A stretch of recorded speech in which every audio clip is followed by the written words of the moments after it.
La salvación por la fe, sermón de Juan Wesley, adaptado al lenguaje actual por el Instituto de Estudios Wesleyano. Efesios 2:8 nos dice: porque por gracia son salvos por medio de la fe. Todas las bendiciones que Dios nos ha dado vienen únicamente de su gracia generosa y completamente inmerecida. Por su gracia Dios nos creó y aún nos da vida, y nada que hagamos jamás puede merecer esa gracia. Pues, ¿con qué podemos expiar el menor de nuestros pecados? ¿Con nuestras propias obras? No, por muchas y santas que sean.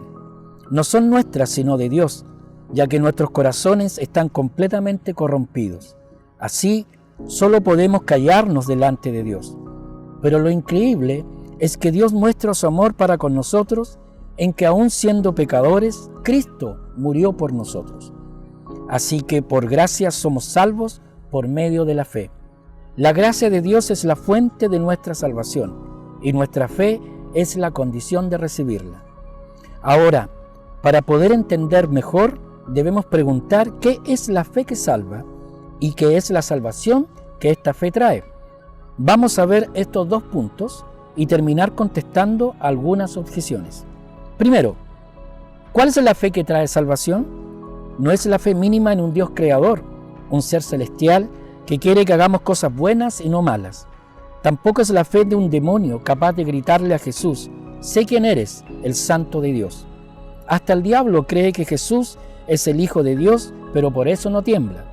Ni siquiera es la fe de los apóstoles mientras Jesús vivía en la tierra, porque ellos mismos admitían que necesitaban más fe. Entonces, ¿cuál es la fe que salva?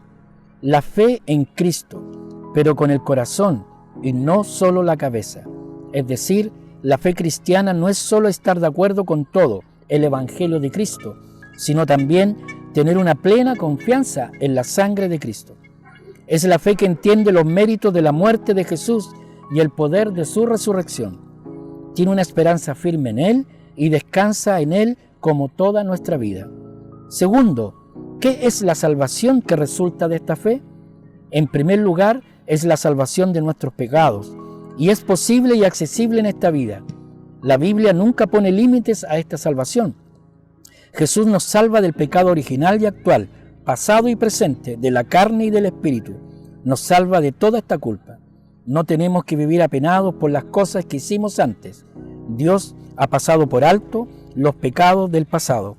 Y como dice Pablo en Romanos 8, si tú estás en Cristo hoy, no hay ninguna condenación de Dios. Por eso podemos vivir libres del temor. Ya no sentimos el miedo de un siervo esperando el castigo de su amo enojado. Ahora tenemos un espíritu de adopción, no de esclavitud. Tampoco debemos temer perder nuestra salvación. ¿Es posible? Sí, pero valen más las muchas promesas de Dios para los que creen, promesas selladas por el Espíritu Santo. Pero esta salvación es más grande aún. También es salvación del poder del pecado en nuestras vidas. Como dice en 1 de Juan, todo aquel que cree es nacido de Dios y no practica el pecado. Los pecados habituales, los pecados voluntarios, los deseos pecaminosos, todos pueden ser superados en la vida de los que creen en Jesús.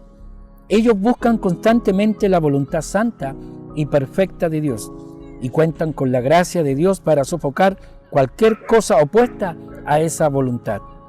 Tal es entonces la salvación por medio de la fe, una salvación del pecado y de sus consecuencias. Esto es lo que significa la palabra justificación. Este es el nuevo nacimiento, tener una nueva vida que está escondida con Cristo en Dios. Ahora, a veces hay algunas objeciones a todo esto.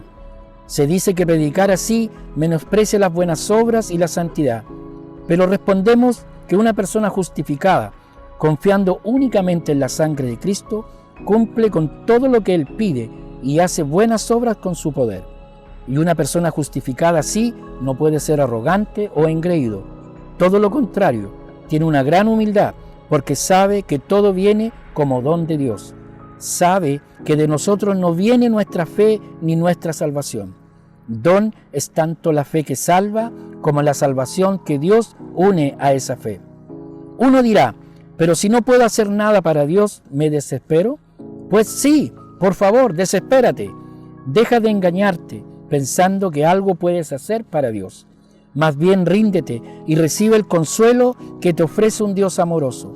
Hay un consuelo alto como el cielo y más fuerte que la muerte en saber que si crees en Jesús no serás avergonzado.